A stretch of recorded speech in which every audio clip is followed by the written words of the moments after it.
It was supposed to be landmark legislation in Nova Scotia, something the Liberal government campaigned on.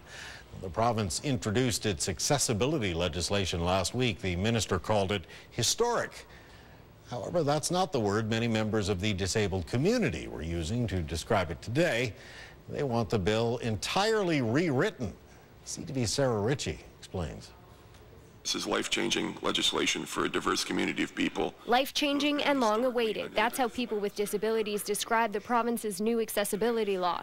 Announced last week, it fulfills a Liberal campaign promise and follows years of public consultation. That will frame the way forward for everything from the built environment to culture to employment. The legislation is a framework to create new enforceable accessibility standards. Community Services Minister JOANNE Bernard calls it historic, but it's fallen flat for many of those who are directly affected. Well, we're very, very appreciative and happy that an act is in the works. There are a lot of flaws, a lot of things that need to be corrected. Today, speaker after speaker came before the Law Amendments Committee calling for a complete overhaul of the bill. The bill is too weak.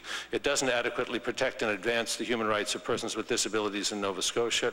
It does not go as far as other comparable provincial statutes. Dalhousie law professor ARCHIE KAISER says the bill falls short of similar legislation in Ontario and Manitoba.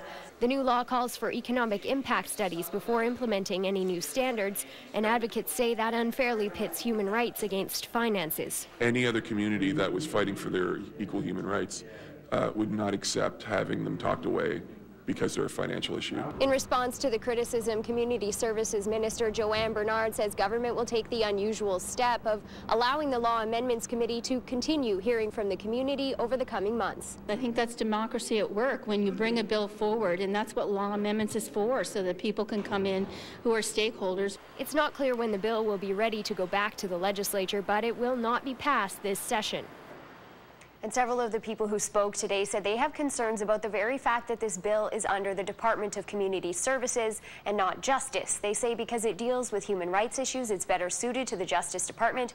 And late this afternoon, Bruce, the Community Services Minister, says she'll look into the possibility of changing departments. All right, well, keep us posted, Sarah. Thank you. You're welcome. CTV's Sarah Ritchie reporting live tonight from the News Centre.